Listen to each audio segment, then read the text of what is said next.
because it's very distracting. Everyone has a little bit of a ghostly green outline. That's what I like it. It's like the Matrix. Or Tron.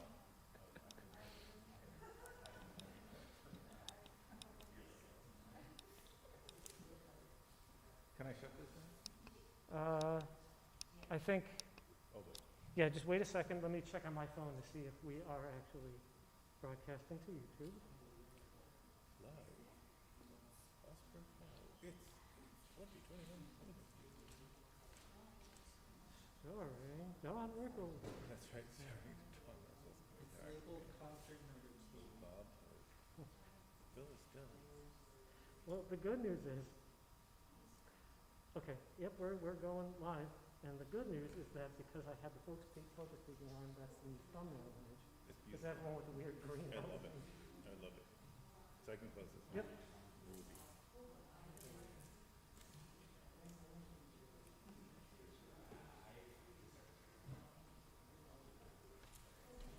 White sweat off my brow.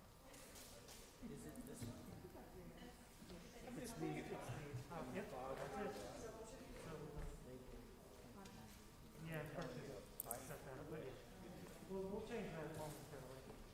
So Kurt, so the live stream Yeah. that we're doing now is labeled concert number 2 on YouTube. Should I change that? I don't know. Why not? Let's move it up.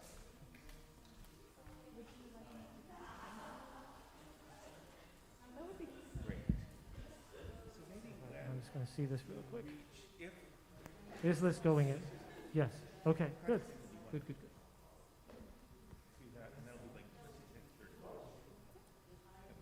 Thank you.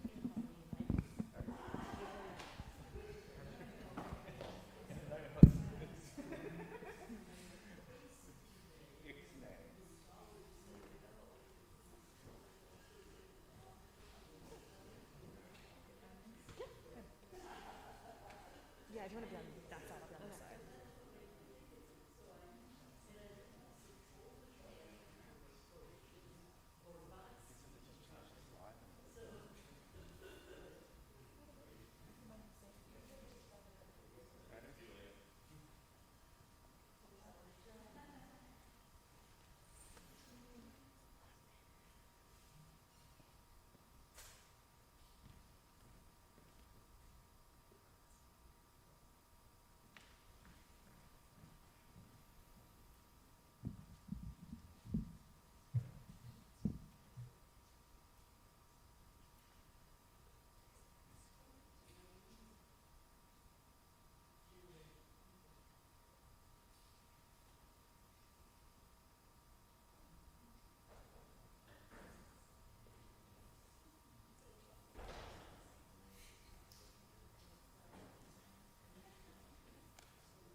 You want to see if it's, I changed it and saved it. You want to see if it's worked.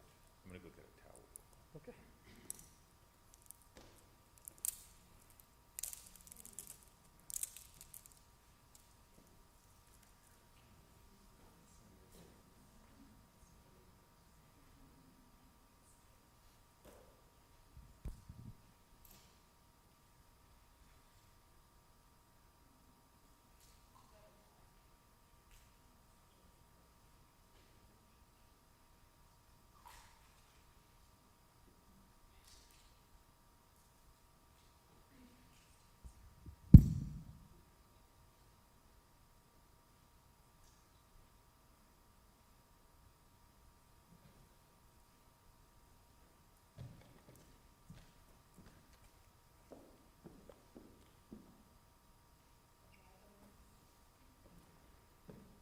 And I'm not going to use it loud because I hope you won't. No, it's not going to. The only thing going through the live stream right now is the computer audio. Please come on.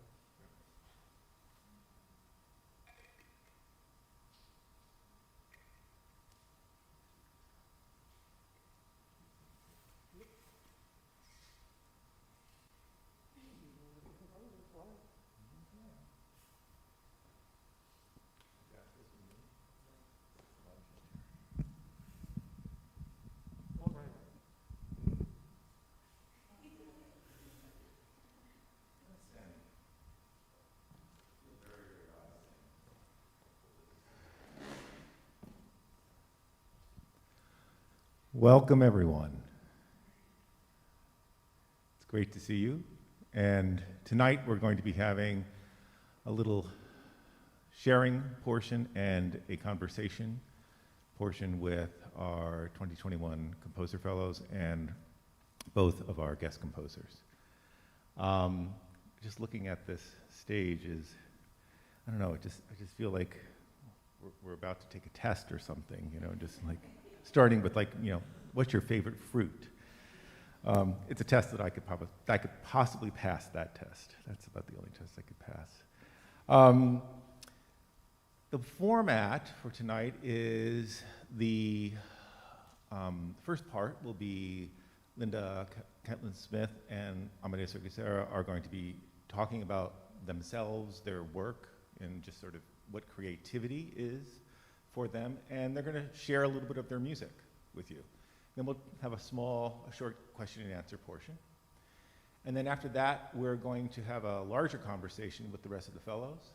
And I invite you to have, you know, just during that conversation, question and answers will be taken during that time. But also, if during the evening, if there's something that's sort of in the middle of someone's presentation or something that's really pressing, and you want to ask, you know, I think it's okay to raise your hand, and we'll deal with it in that situation. But if you can remember your question or comment until the question and answer portion, that would be great as well. So I think did either one of you just figure out who Amadeus is going to go first? Great. And yeah, so Amadeus.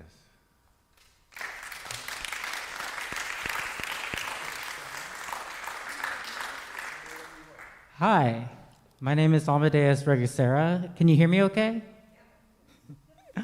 And I'm a composer, musician, and I was actually a fellow here in 2011. Is anyone there in 2011? Everybody, great. So yeah, I don't know if you remember, but my piece 2 nights ago was for cello, bassoon, and percussion. And I think that was Adrian's first year, actually. And so I had written a piece for Adrian for bassoon and string octet back in 2011. So here I am, back. A little older, although many people say I look the same. Anyways, so today, Linda and I decided to share orchestra pieces with you all, and I think it'll give you a chance to show just how different our approaches to compositional material, to instrumentation, just how contrasting they are. And so I would say that my main concerns, or my main interests, I should say, when it comes to composition is this idea of the sounding body, the fact that the instrument is more than an instrument, it's an extension of the physical self, how sound, how music is a result of a physical movement, of a gesture. And so a lot of my music deals with the sense of physical immediacy, and often that, as you'll hear in this piece, which I'll set up and play for you, I accomplish through extreme contrasts, extremes in physical endurance, as you saw in the piece a few nights ago, and in this piece, extremes of dynamic. So I'll play you a portion of my orchestra piece entitled Skin Stretched Upon the Frame. And it's not a pun, it's got 2 meanings. One is that it's basically a concerto for bass drum. And secondly, it referenced the body, you know, just our skin on our skeletons and our bones. So what you'll hear is a lot of sort of, well, you'll hear it, and you can, so yeah, I guess I'll play it now. Okay, that's all.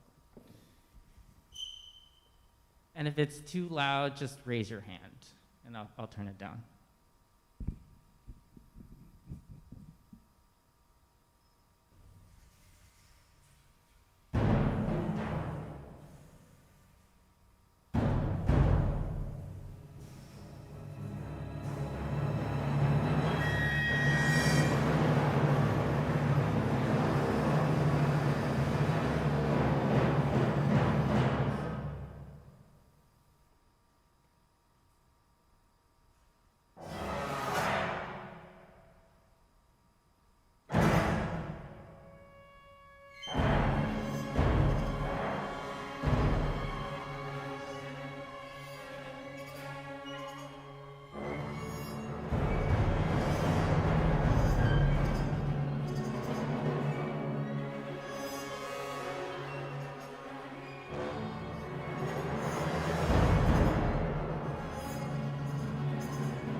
And something you couldn't see, but you could hear was, well, there were 6 percussionists, 2 timpanists, 2 tam-tams, and a bass drum player playing with their hands. So the entire time they're just slamming on the bass drum with their fists.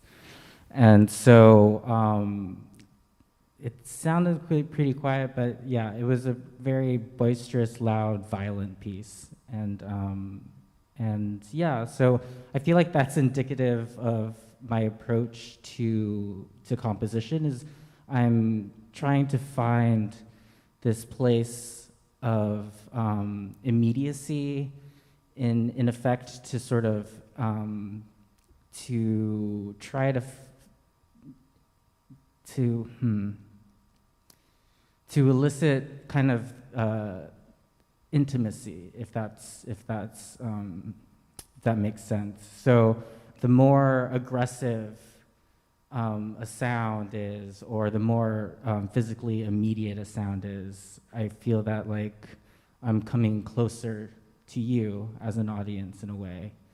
And so, and in that, I feel like my goal as a composer ultimately is to build a kind of empathy with my audience, to share a kind of, I don't know, feelings that I am trying to communicate or, express, usually ones that someone living in this time today might feel: desperation, exasperation, but always with a little bit of hope. So that's my music. Thank you.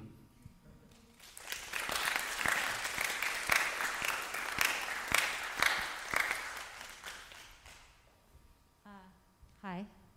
My voice is a little softer. Can you hear me? Yeah, okay. Linda Catlin Smith. First, I just want to... You cannot hear me. Okay. Is this any better? Okay, I'll try to... Sorry, more?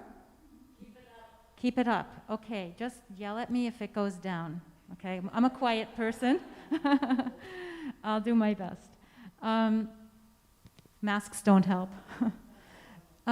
So I first want to say how happy I am to be here and to have been asked to be part of the conference both last year and this year. It's just been so awesome and so deep, and we're only on day 3, and it's just so rich, so I'm thrilled. And just to be in the company of like the people behind me, such brilliance, I'm just really couldn't be happier, honestly. So about me, what draws me in musically is usually harmony. Since I was a child, I've always loved pieces for their harmony. Slow movements in particular. I was the kind of kid who, if I was listening to a pop song on the radio, I would sing along but add notes that weren't there. I would add to it. Or if I was playing my piano repertoire, I would change the chords of the pieces. I would improve them. So harmony has always been the thing that entices me in. And that also includes a little bit of melodic life too, because melody is like the river that carries harmony along in a way. So the piece that I want to play for you is also an orchestra piece, as Amadeus said, and it's kind of a wonderful coincidence because today was the first day that we started actually talking together with the fellows about orchestral writing. So it's a nice coincidence that we planned to play orchestral works today. This piece is called Nuage, which is the French word for clouds. I guess it's a not so subtle tip of the hat to Debussy, who was one of my favorite composers even as a child. And I think what I'm doing in this piece is overlaying harmonies with each other. So when you have an orchestra, you have a lot of people and you have a lot of different colors, and that gives me this, it's really like a wonderful magical paint box. and gives me the chance to overlay different chords, different textures, almost like my approach is, or my image almost, is like I have a sheet of gossamer and then I'm adding another gossamer fabric over that, and or mixing paint. I mean, you can go anywhere with these ideas, right? And my feeling, or the thing that draws me in, is just to keep working with layers, which is something that orchestras give that is harder to get in chamber music. So it's a real privilege to get to work with an orchestra. We don't get it often enough, actually. And I tend to write slower music. I like to make music in which I can dwell for a while, like almost like wrap myself inside it. So my pieces tend to unfold a little bit more slowly. And the other thing that I feel orchestral music lends itself to is working almost like with foreground, background, with buoyancy of some instruments and the weight of others, presence and distance, those kinds of ideas. So that's what I felt like I was doing. I'm going to play it from the beginning. The piece is 18 minutes long. I'm going to play about 7 minutes, about a third. And you can tell me after if you think I was doing something else. I'm always happy to hear what it seems like to other people. Here's Nuage.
Thank you. I forgot to mention that that's the BBC Scottish Orchestra conducted by Elon Volkov, and you're hearing it from the Royal Albert Hall. So we're actually, I find it kind of interesting that we're listening to the ambience of Royal Albert Hall in this small concert hall. It's such a big room, it's kind of unbelievable to be in it. Thank you.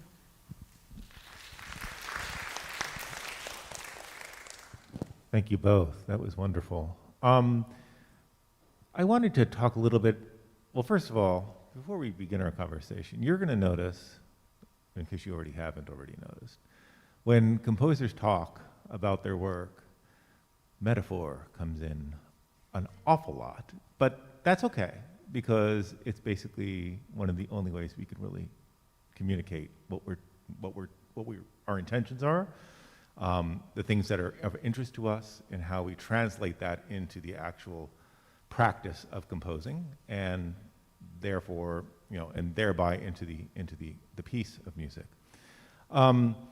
So one of the nice things, perhaps one of the very best things about being in the artistic director position is that I get to say, I get to choose who the guest composers are. It's like, it's sort of this, my little secret joy.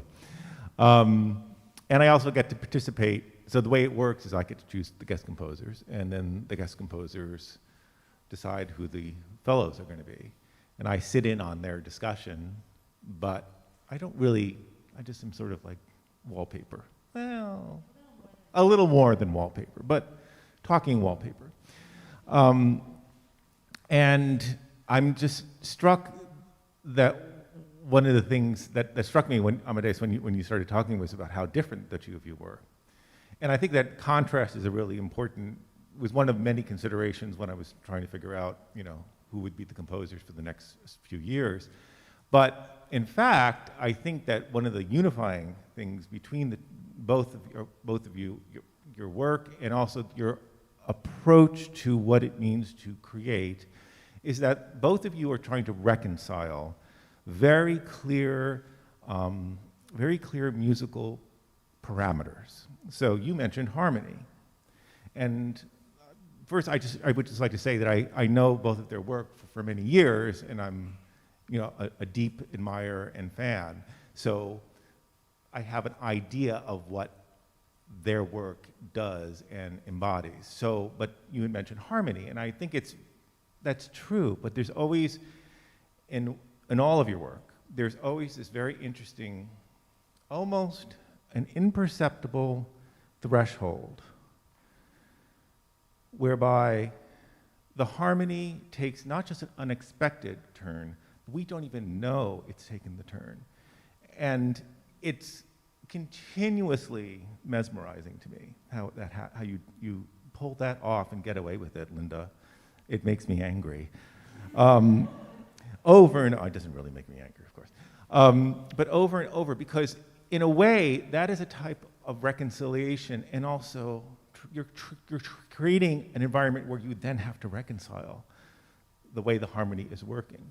And with Amadeus, so you talked about the extremes in your work, but I've always felt like you are always trying to reconcile tension in the most, it's like very direct, extremes, dynamics, rhythm, but incredibly dense with potency. It's filled with potency. And that reconciliation, that act of reconciliation, is always on a knife's edge. So it's two different types of approaches to reconcile their approaches, or their what's driving the music, what's driving what makes the work. And I'm just wondering, am I completely out of my mind? You can say I'm completely out of my mind. Sure, yeah, it's funny that you mentioned tension. It's unlike Linda, harmony is hardly at the top of my list of parameters when I start to compose. However, I am such a fan and nerd of sort of of tonal harmony, of the canon, you know, just thinking about how long Beethoven can, you know, make the development last, like ratchet up that tension, how long, you know, before there's a resolution. And so I often find resolution when the thing stops, when there's silence, when the piece is over. That's the only time I feel, for me anyways, I don't know how others listen to my music, but I feel like resolution, it's like when people say, you know, they're working, like, I'll sleep when I'm dead sort of thing, except when the music has sort of expired is where I find resolution. Maybe I'd like to speak to the idea of tension, which I totally agree with about Amadeus's music. And there's also a tension, a kind of harmonic tension at times with what I'm doing, because sometimes I stretch things longer than you might expect, or overlap a chord that doesn't maybe really go. So there might be a subtle tension going on. And so that's a kind of, we share some aspect of tension, and it's me trying to show you how similar we are now. The other aspect is that Amadeus talked about intimacy, which he does through the physicality of the sounds, the presentness, how much, you know, the intimacy of our ears. But I feel like my work is intimate as well, because in a way it's kind of calls you in because it's taking time. So there's two kinds of intimacy and two kinds of tension. And we also share a lot of common interests. We found out today we love the same films and things like that. So yes, there's contrast, and yet we share a lot. That's nice to hear. I wanted to open up questions from the audience, but I also wanted to get some maybe just some reactions from the fellows about. I saw some eyebrows going up over there. It was eyebrow action from the fellows. If they wanted to either ask a question or maybe even build on a little bit what we've been talking about regarding Linda and Amadeus's work, and you know, it could be directly, it could directly talk to their work, or maybe even how you deal with some of these issues, or if they're important to you, and if so, how that happens. Hi everyone. Amadeus, I have a question for you. I know you mentioned that in the piece, the percussionists are using their fist to like bang on the skin of the drum. And I'm wondering, and I've noticed in your music, there is often generally a visual element to a lot of your music. And so I'm wondering if just listening to an audio recording, if that really captures, if you feel like that can capture your vision, or does there need to be a visual element present as well?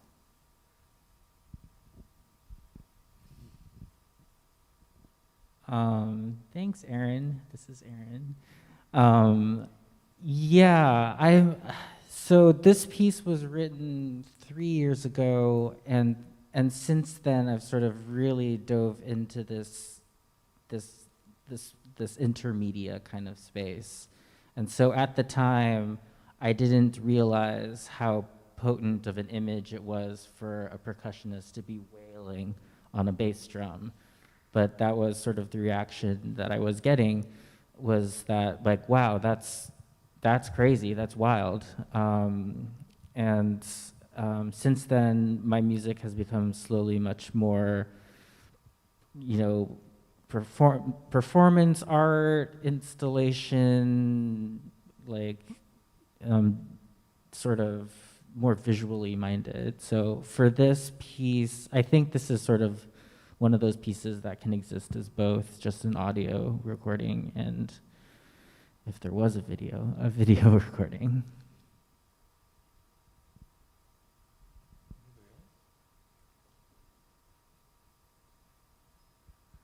I was wondering if there are any questions in the audience.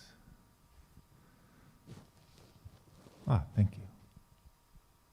Oh, no, I'm sorry. I thought you were going to ask a question.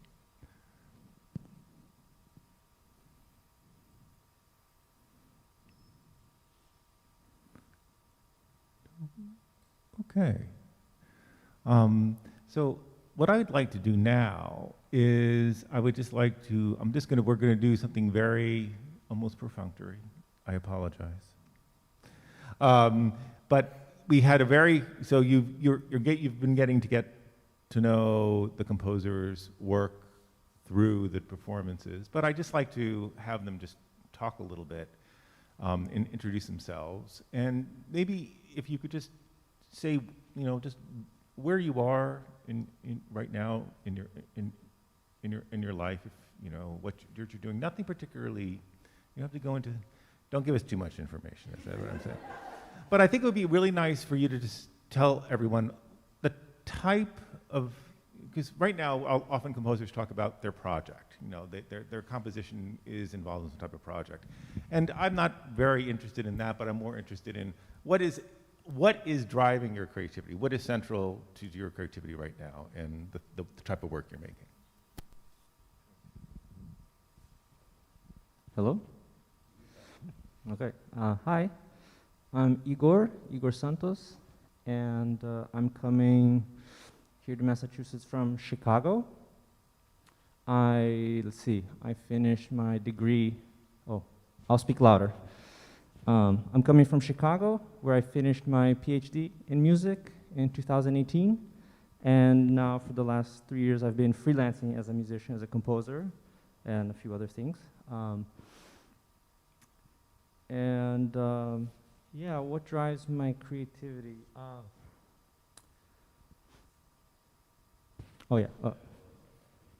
No problem. Well, I don't know how many people were here for the concert on Saturday, but I had a piece that was written for 9 instruments, one of which was a electric keyboard or digital keyboard, which on the keyboard there were a lot of recordings of everyday sounds. So lately my interest has been composing using these everyday sounds, and these sounds are generally sounds for my everyday life, be it outdoor sounds from where I live, sounds of nature, so like I live close to Lake Michigan, and my piece starts with a recording I made of me walking around Lake Michigan, using sounds also that are maybe indoors, either sometimes it's sounds that are very intimate, like scribbling on a piece of paper, whispering, or some sounds that are very disruptive, or for example, notifications, which is something that really I think about a lot. So phone notifications, doorbells, alarms, that kind of thing. And the reason I I started working lately, maybe for the last 3 years, since finishing school actually, with these kinds of sounds, is that I'm very interested in something that this literary critic called Henry Louis Gates Jr. said about the blues, which is blues is all about continuity of community. And what he means by that is that expression and individuality in blues doesn't come from trying to innovate everything or trying to be original all on your own, but expression comes from taking certain traditions and expressing yourself within those constraints. And that's where the creativity comes from. And so my interest is really maybe in 2 parts. One in which is I'm very interested in the contemporary music lexicon, or cool things that composers like to do, cool sounds that instrumentalists are specialized in doing, such as the players here, the Composer Conference Ensemble. And so blending that world of kind of extremely experimental and abstract sonorities with sounds that maybe everyone has some relation to, and therefore thinking of this idea of continuity, community in that way. So I'm not writing blues, obviously, but I do think of, or at least I try to create a connection in that way. So, yeah. Hi, I'm Erin. I'm a composer and a cellist coming from Philadelphia, it's not too far. I just finished my 3rd year at the University of Pennsylvania, so I'm starting my dissertation. You'll actually hear the first bit of it tomorrow. which is exciting. And I'm also the director of my own festival called the Young Women Composers Camp, which serves female trans and non-binary composers who are in high school and undergrad degrees.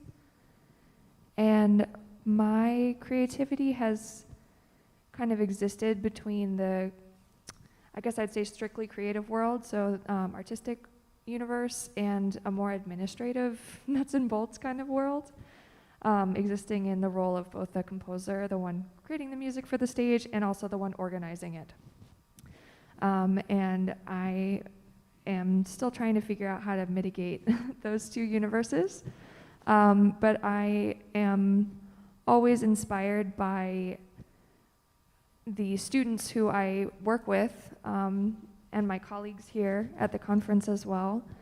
And I think, kind of leading off the idea of community, the thing that drives me to create is hearing what other people are doing and just being amazed at the things that they think about, and it challenges me to experiment. And I think the other main point of my own creativity is actually trying to care less about what people think of my music. I think that actually has been very healing to remember that I'm really writing because I have to and not because I'm trying to impress people. It's great if you're impressed, but that's not the goal. The goal is to get the stuff out. And so the less I can care about what happens after it comes out, the better the product is usually anyway. So that's kind of where I'm at. Hi, my name is, can you hear me? Sorry. My name is Josiah Catalan. I'm from Sacramento, California, and I'm currently at UC Davis.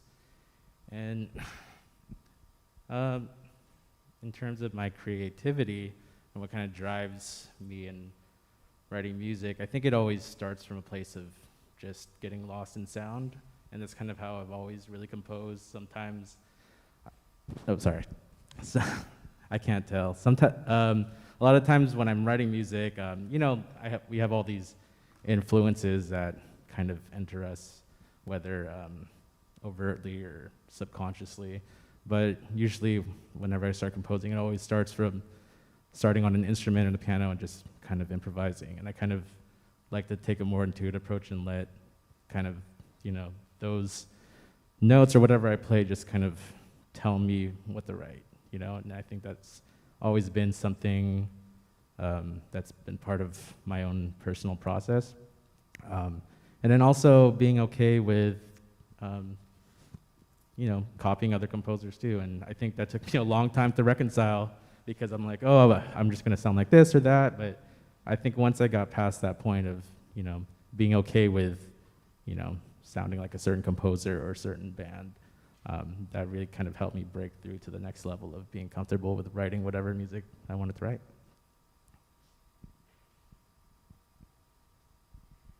Hi, my name is Sakari Dixon Vanderveer. I'm also from California, Southern California.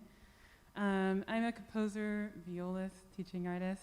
A lot of my time lately is spent freelancing, mostly in composition and in teaching and mentoring other composers and young students.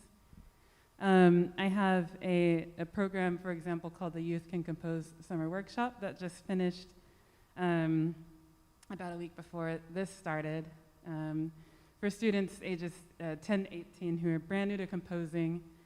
And in that program, one of the things that I do is try to, you know, help students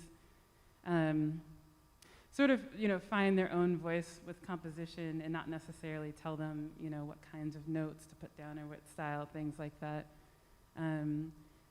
And, you know, in my own process, kind of like you mentioned, you know, improvisation is something that's very important to me in discovering, you know, the sounds that I want to hear and sort of discovering the music as I go too. And I think I also, you know, share that sort of process with my students in a way.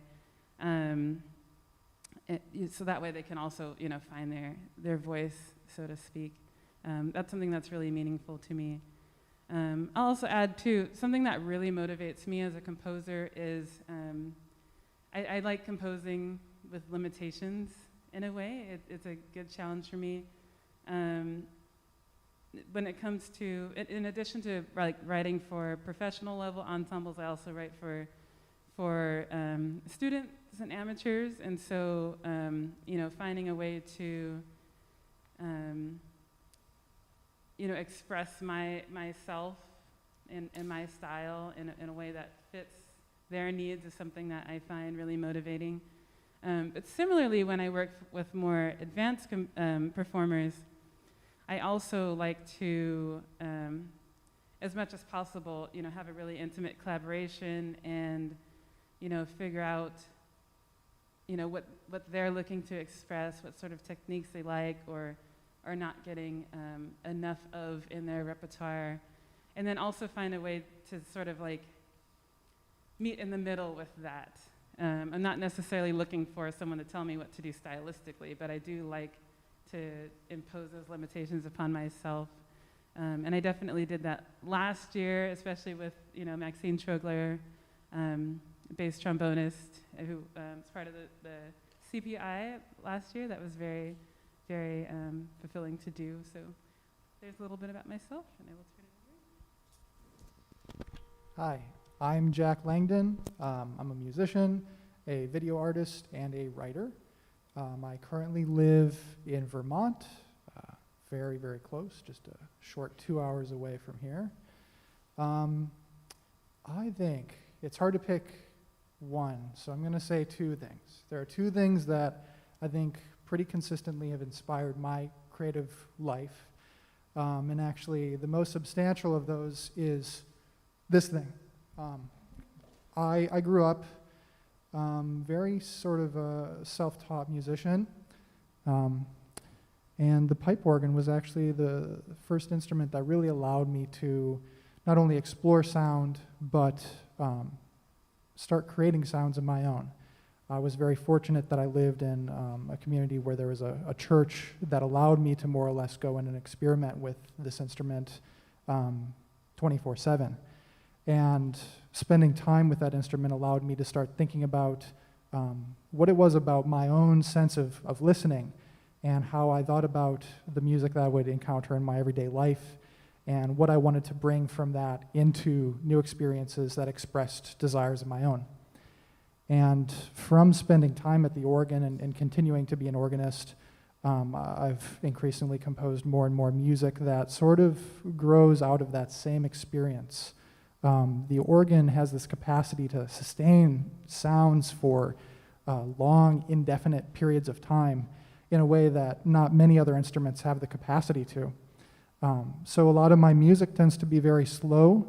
It's very much about choosing particular sounds that have sort of a surface level beauty or complexity and allowing them to live in time so that people can really notice what the details are and perhaps even become aware of how their perceptions change as time goes on. And I really do owe a lot of that to the beauty of the pipe organ, truly an instrument that I'm obsessed with. The other side of my own work and something that does inspire all of my compositional and written and video work is thinking about the intersection of culture, economics, and politics.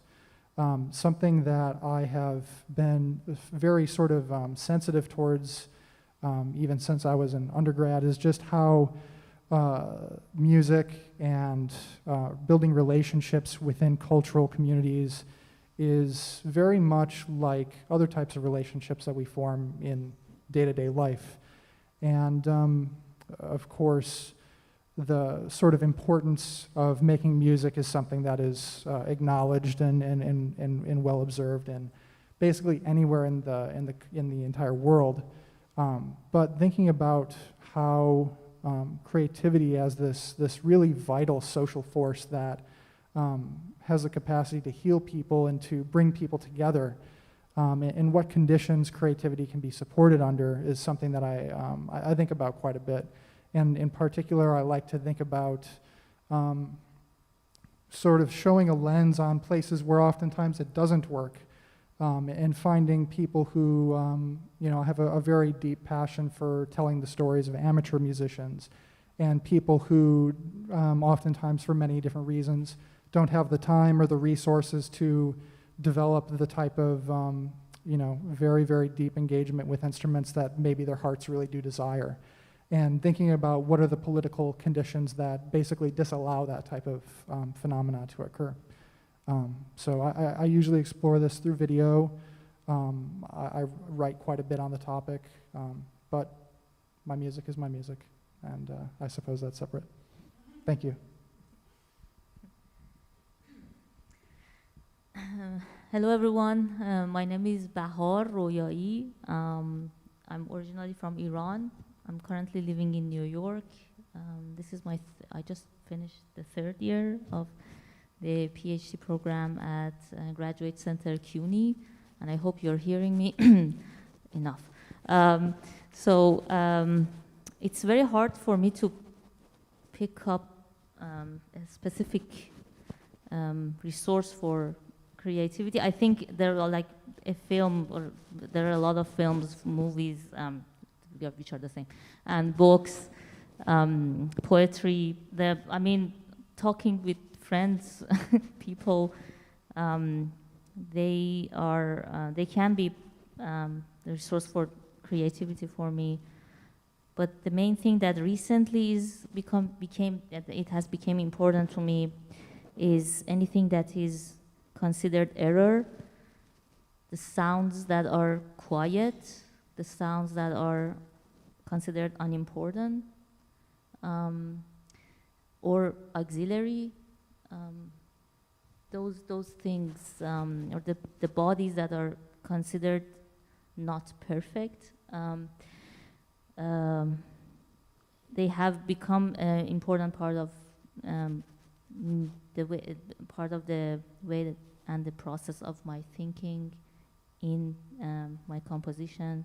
I'm also extremely interested in collaborations, and I think collaborations motivates me a lot. Just a person talking with a person, and seeing the fact that how those sounds can be produced through the body of the instrument of this musician, and how the movement of the body of the performer actually can produce those sounds in time. I'm also extremely motivated by memory, and how in each repetition of the memory, an image can add some other things on it, or delete some things from itself. Those are the things that I'm dealing with these days, and I don't know, maybe 5 years from now I answer something else. Thank you. Hello, is this on? Can you hear me?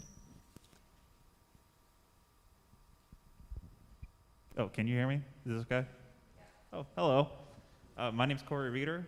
I'm originally from Nebraska, but I'm currently based in Denton, Texas. I'm on my 4th year in my PhD, so I'm ABD like several other people that are on stage tonight.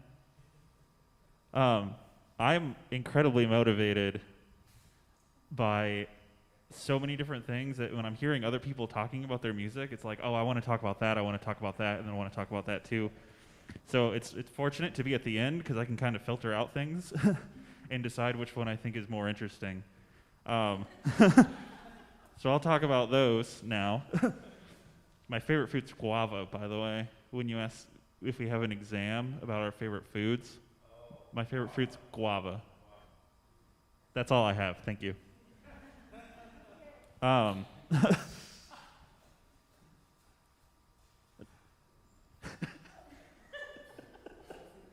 gotta figure something out here at the last possible minute. So much like everybody else on stage, I'm really interested in extra musical things. I really enjoy speaking about my music and metaphor. I really often will look to the visual arts, especially painting, for motivation and inspiration. And more recently, I've been really motivated by poetry and language, especially literature. On the one side of that, I've developed an aesthetic that I feel very comfortable in with my work, and I've just developed a harmonic language that I feel really comfortable with my work, which I feel is interesting. But I think the more interesting thing about the music making life that we're all trying to lead is the idea of music as a social practice, a thing that we do and a thing that we do together. And I think the most interesting part of that is repetition in a large kind of macro sense. So in a lot of my music, if you heard my piece last night, there are repetitive things happen, come back, that sort of thing. But I'm more interested in like larger sort of macro repetition. So working in series, working in writing the same piece several times. I've been working, I just recently finished a long-going series of pieces that are inspired by the painter Agnes Martin. And I was advised by a mentor of mine, Anton Boyer, to write a piece every day for a year. And so I tried doing that. I got about 200 of these pieces altogether, and then I called it good. But this idea of returning to something again and again and really investigating it and digging down to like the crux of it, I think is reflective of what we search for in a musical life. And I hear and see every time we're here doing something, I am introduced to somebody who's been here since 2002, or somebody that's been coming to this program for 10 years and that sort of thing. So I think that's really beautiful how that is a repetitive act. That's not so much about the small structures of music. You might come here and not like a single piece of music that you hear, but you're here because of this bigger thing that's more important to you. And I think I try to reflect that in how I create my music. So my piece last night has this very long program note that it's not so much necessarily about these things, but it's of these things, and how our art can come through that sort of practice, that sort of lifestyle. And the more and more I dig into that, the more and more I find it really, really motivating. And so hearing stories of things that happened at this conference in the 90s with people that are still here is really exciting, because that shows that this is like a provable thing that is valuable and we care about. So that sort of, I've been finding really inspirational for my creative practice. Thank you. Good evening, everybody. My name is Elisa Regent. I am from Guadeloupe, which is a tiny, tiny island in the Caribbean. And I live in New York right now. I'm a master's student in composition and conducting. And that's my first time at a conference or a composition festival or anything, really. So I'm learning a lot, and I'm asking a lot of questions to all of my fellow comrades here. So what motivates my creativity? I'm not sure, actually. I think a lot of things. But the one thing that I'm really trying to do is get away from anything that's external to music. So contrary to Cory, I grab onto like paintings and poetry and text to help me write the music rather than having those mediums support my music. So now I'm trying to get away from that, to get away from the painting, the text, the poetry, the visual art, and just think about the music as its own medium for communication. So what I'm really trying to do is create an immersive world where people can meet me halfway, and I'm trying to communicate with you guys, to make you feel things, to make you enter my musical world without having any sort of like external forces that come into play. So I'm still figuring it out. I'm young. It's probably gonna change. I might not even like succeed into my endeavor, but it's worth trying, I think. So yes.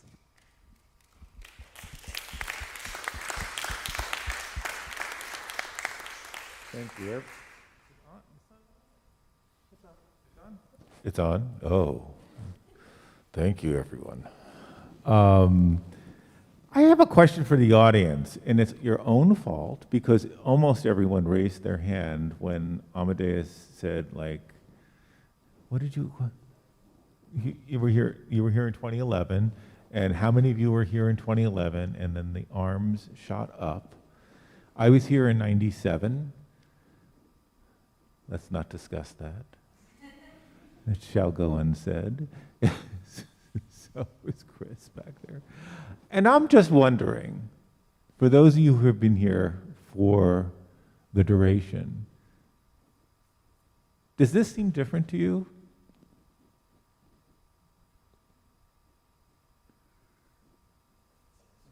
Yes, please. Yes, Isabel.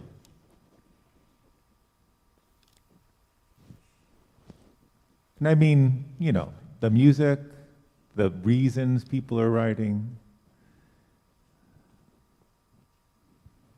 I want to be sure what the question is. Ask me again. I asked, does what you are hearing about here on stage and some of the music you've heard thus far seem different to you than it was, say, when I was here in '97? I would say no. And of course, I'm not involved with composition. Okay. I supposedly listen with some understanding. Thank you. But what goes on here, the spirit is the same all the way through. Uh-huh. That's the reason it's hard to leave. So the actual spirit itself remains constant and unchanged. I think the institution Yeah. remains constant. Yeah. Wonder if anybody else. Yes, and please. the main thing, we see many of the same people every year. So it's like a family. Oh, yes, but yes, and so you're talking about the chamber music workshop. True. Yes, and I'm speaking about just the changing nature of the fellows from year to year. But I don't see much change You there don't. You're from very the- adamant. Okay. The limited experience I've had personally with them. Very good. Thank you. We have some right here, Ricky. Thank you so much, Isabel. Wait a second. Let's get you a mic.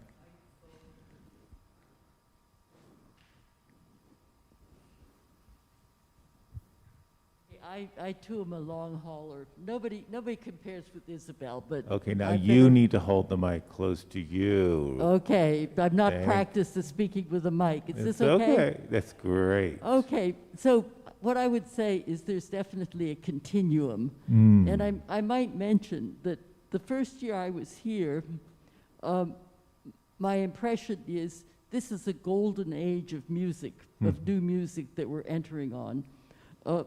Two of the fellows from that year, I think, have got really great reputations, namely Bright Shang and Lee Hyla, whom you all have heard about. The impression also is how really bright the composers, the fellows are. Mhm. And I mean, of course, there is a change. I mean, one thing we heard in the music the other night is how terribly introspective it was, which is more than usual. And I mean, also I'm seeing a little bit more, I don't know, call it postmodernism, if you will, but, you know, talking about the social importance, the politics of it. And also another change that has happened is that there were still a few amateurs at the group who were not terribly receptive to new music, and they were kind of challenging it.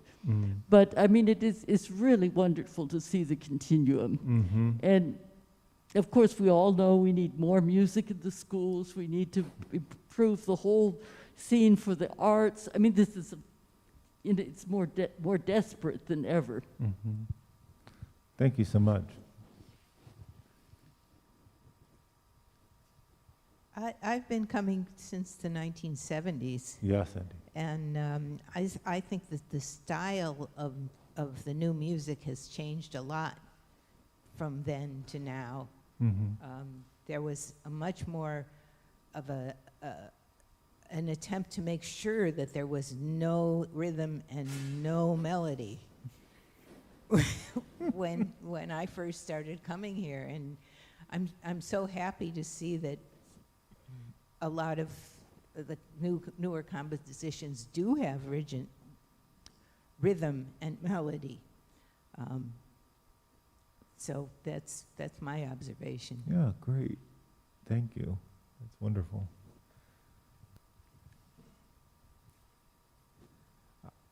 Anybody else before? Yeah, I just wanted to, I've only been here 97. I was here in 2006 as a guest composer, and then in 19, and now look at me. And I would have to say that there have been a lot of things that have remained exactly the same.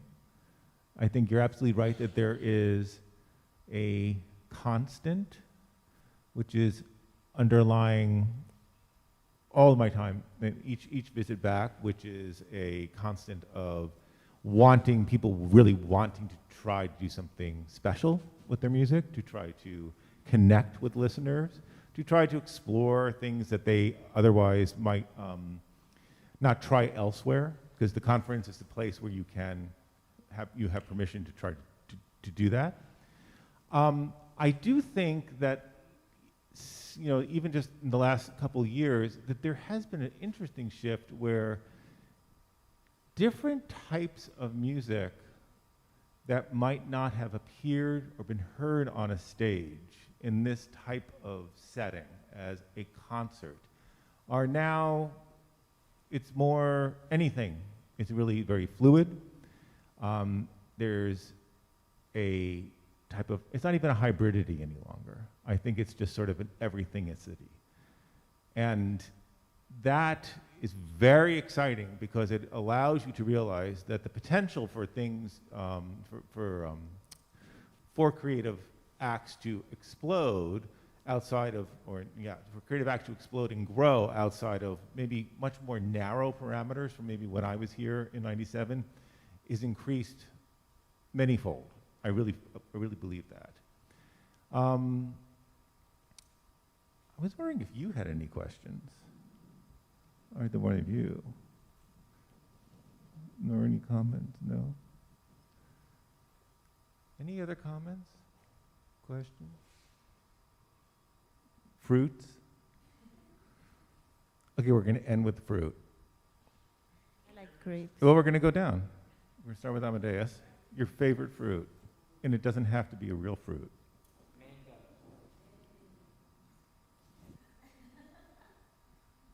Apple. Apple. It is peach. Grapefruit. Raspberries. I don't know if it's my favorite, but durian. Has anyone had that before? This is so difficult. I think the first thing that's coming to my mind right now is like the San Marzano tomatoes, which are technically fruits, but I like all kinds of fruit. I'm not a big fan of fruits, but I guess I'll say cantaloupe. Sorry, I like vegetables just a lot more. Same. I have cucumbers. That counts. Guava for forever. Mango.